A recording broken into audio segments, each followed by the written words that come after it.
Bismillahirrahmanirrahim. Assalamualaikum warahmatullahi wabarakatuh.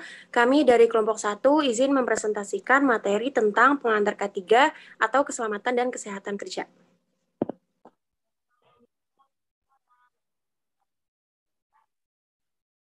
Kami dari kelompok 1 yang beranggotakan Alnina Mradagani dengan NIM 1950308011111041 dan saya sendiri Kalisa Nungkitri Swasti dengan NIM 19503080111113 dan Anda Melia Putri dengan NIM 19503080111128.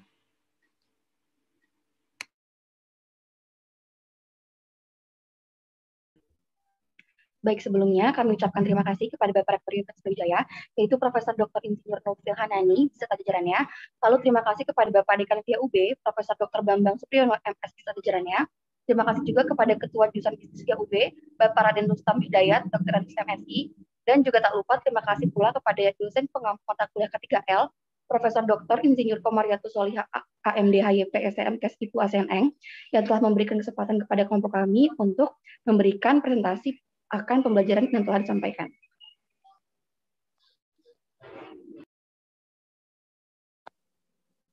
Baik, berikut merupakan daftar isi pada presentasi kelompok kami yang meliputi tujuan, dasar hukum, data-data mengenai kecelakaan kerja, risiko, klasifikasi bahaya, klasifikasi kecelakaan kerja, penanggulangan kecelakaan, tindakan preventif, dan yang terakhir yaitu safety science. Tetapi sebelumnya saya akan mendefinisikan terlebih dahulu apa itu K3. K3 merupakan suatu bentuk upaya untuk menciptakan tempat kerja yang aman, sehat, serta bebas dari kecelakaan kerja, pencemaran lingkungan, dan juga penyakit-penyakit kerja yang bisa menyebabkan produktivitas kerja menurun. Next. Selanjutnya, kita akan membahas tujuan K3. Menurut pendapat dari Mangkunegara, tujuan dari pelaksanaan program kesehatan dan keselamatan kerja adalah sebagai berikut. Yang pertama, mendapatkan jaminan atas hak keselamatan dan kesehatan, baik secara fisik, sosial, hingga psikologis. Yang kedua, setiap fasilitas, baik itu maupun merupakan perlengkapan ataupun peralatan kerja, digunakan dengan cara seefektif dan seefisien mungkin.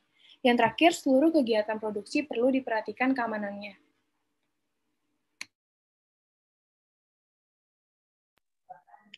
Selanjutnya adalah dasar hukum K3.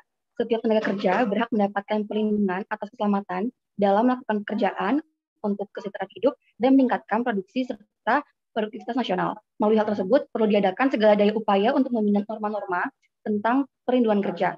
Pembinaan norma-norma itu perlu diwujudkan dalam undang-undang yang memuat ketentuan-ketentuan umum tentang keselamatan kerja yang sesuai dengan perkembangan masyarakat industrialisasi, teknik, dan teknologi.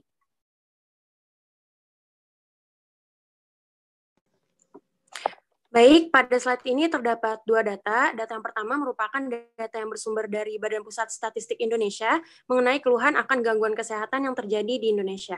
Lalu pada data kedua yang bersumber dari BPJS Ketenagakerjaan mengenai peningkatan jumlah kecelakaan kerja dari tahun 2016 sampai dengan tahun 2019. Next. Selanjutnya, kita akan membahas tentang risiko. Risiko merupakan kombinasi dari kemungkinan maupun keparahan dari suatu hal yang terjadi. Dalam aspek keselamatan, kesehatan kerja, dan lingkungan, risiko biasanya memang bersifat negatif karena bisa menimbulkan terjadinya cedera, kerusakan, bahkan maupun gangguan operasi. Kita bisa lihat terdapat jenis risiko, ada kecelakaan kerja, kekacauan organisasi, kelalaian atau cacat, keluhan atau kesedihan, penyakit akibat kerja, kebakaran, pencemaran lingkungan, serta kematian. Berikut juga ada hierarki pengendalian risiko dengan pengertian cara eliminasi memiliki tingkat keefektifan, kehandalan, dan proteksi tertinggi di antara pengendalian lainnya. Dan pada urutan hierarki setelahnya, tingkat keefektifan, kehandalan, dan proteksi menurun. Kita bisa lihat yang pertama ada eliminasi, yaitu pengendalian dapat dilakukan dengan cara menghilangkan sumber bahaya atau hazard. Yang kedua ada substitusi dengan cara mengganti proses produksi atau input dengan cara yang lebih memiliki risiko rendah. Yang ketiga dari engineering, yaitu mengurangi risiko dari bahaya dengan menggunakan metode rekayasa teknik pada alat, mesin, infrastruktur, dan bangunan. Yang keempat ada administratif, yaitu melakukan pembuatan prosedur, aturan secara mendetail. Yang kelima adalah PPE. PPE atau PPE, pengendalian mengurangi risiko bahaya, yaitu dengan cara menggunakan alat pelindung diri, mulai dari safety sign, safety sepatu atau kacamata hingga alat pelindung diri lainnya. Next. Selanjutnya adalah klasifikasi bahaya. Bahaya yang terdapat di lingkungan kerja dapat didefinisikan sebagai segala kondisi yang memang dapat memberikan pengaruh yang merugikan terhadap kesehatan atau kesetaraan orang yang bekerja. Yang pertama ada faktor kimia. Bahan kimia dapat berbahaya dan beracun bagi manusia, apalagi jika terpapar dalam jumlah yang banyak. Lalu yang kedua ada faktor biologi. Tenaga kesehatan merupakan pekerjaan yang paling terancam dari bahaya tersebut. Lalu ada faktor fisiologi.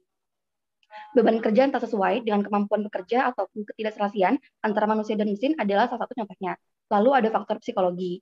Hal yang paling sering menyebabkannya adalah stres akibat perubahan jenis pekerjaan, jadwal, tingkat tanggung jawab, dan perasaan tak cocok dengan atasan atau rekan kerja. Lalu ada faktor fisika. Faktor fisika adalah faktor di dalam tempat kerja yang bersifat fisika, antara lain seperti kebisingan, penerangan, getaran, iklim kerja, gelombang mikro, atau sinar ultraviolet. Baik, selanjutnya adalah klasifikasi kecelakaan kerja yang terbagi menjadi 3. Yang pertama yaitu menurut jenis kecelakaan, yang kedua menurut sumber kecelakaan, dan yang ketiga sifat luka atau kelainan. Berikutnya kita akan membahas tentang penanggulangan kecelakaan. Kita bisa lihat terdapat 4 gambar, yaitu ada kecelakaan kebakaran, kecelakaan akibat instalasi listrik dan petir, kecelakaan di dalam lift, dan yang terakhir kecelakaan terhadap zat berbahaya. Yang pertama itu cara menanggulangi kebakaran dengan cara menghindarkan sumber-sumber menyala di tempat terbuka. Contoh penanggulangan akibat instalasi listrik dan petir dengan cara membuat yang sesuai dengan aturan yang berlaku. Kecelakaan di dalam lift dengan memasang rambu-rambu dan petunjuk yang mudah dibaca oleh pengguna jika terjadi keadaan darurat. Yang terakhir, kecelakaan terhadap zat berbahaya dengan cara memasang label, tanda peringatan, dan menyimpan bahan-bahan berbahaya di tempat yang memenuhi syarat keamanan.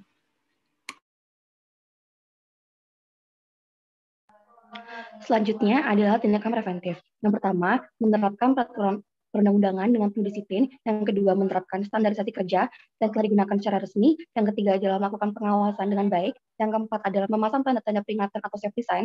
Dan yang terakhir adalah melakukan sosialisasi atau penyuluhan pada masyarakat.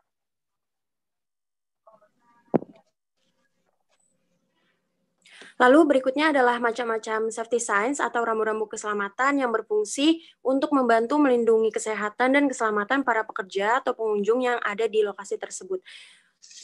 Di setiap safety signs ini memiliki arti yang berbeda-beda. Yang pertama yaitu rambu dilarang merokok, yang kedua rambu wajib menggunakan pelindung keselamatan tangan, yang ketiga rambu waspada atau peringatan, yang keempat rambu peralatan pertolongan pertama, yang kelima rambu alat pemadam kebakaran, dan yang terakhir yaitu rambu lokasi toilet.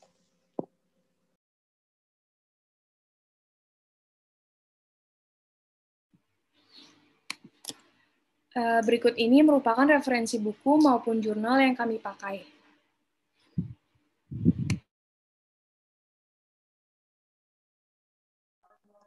Baik, sebelum kami mengakhiri, dapat diambil kesimpulan bahwasanya seluruh tenaga kerja yang menjadi sumber daya dalam lingkungan kerja harus dikelola dengan baik. Karena dengan adanya rasa yakin pada para pekerja untuk bekerja dalam segala keadaan kerja, hal ini dapat menimbulkan hasrat untuk meningkatkan produktivitas perusahaan yang tinggi pula.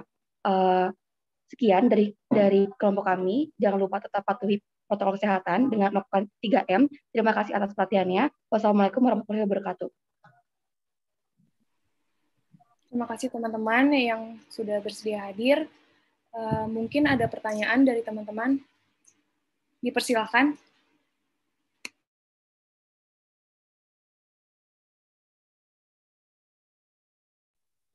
Terima kasih. Saya ingin bertanya. Saya Denja dari kelompok 9. Saya ingin bertanya apa kendala yang biasa ditemui dalam penerapan kesepakatan kerja bersama dalam hal aplikasi K3. Terima kasih. Baik, terima kasih Denja. Mungkin ada lagi?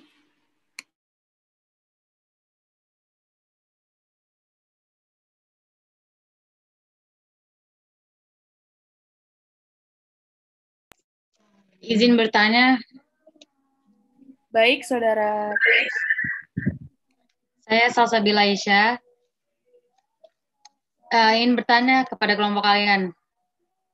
Dari PowerPoint tadi, Menurut kalian, mengapa diperlukan adanya pendidikan keselamatan dan kesehatan kerja? Terima kasih. Apa, Pak?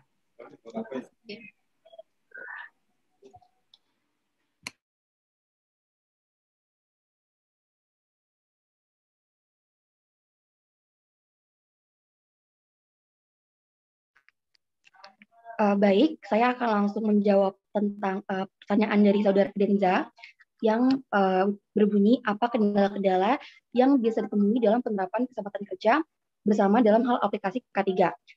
Salah satu kendala yang dihadapi dalam menciptakan budaya K3 di Indonesia adalah tidak maksimalnya proses transformasi dari budaya agrikultur menjadi budaya industrial karena modernisasi di tengah era globalisasi.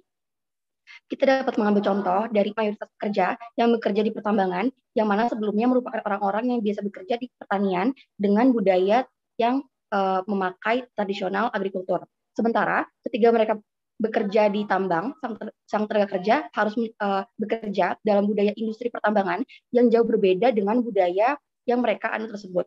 Pada budaya yang mereka anut sebelumnya, mereka tak terbiasa dengan disiplin atau pelatihan kerja, dan bahkan mereka hanya menggunakan satu alat untuk melakukan berbagai macam pekerjaan.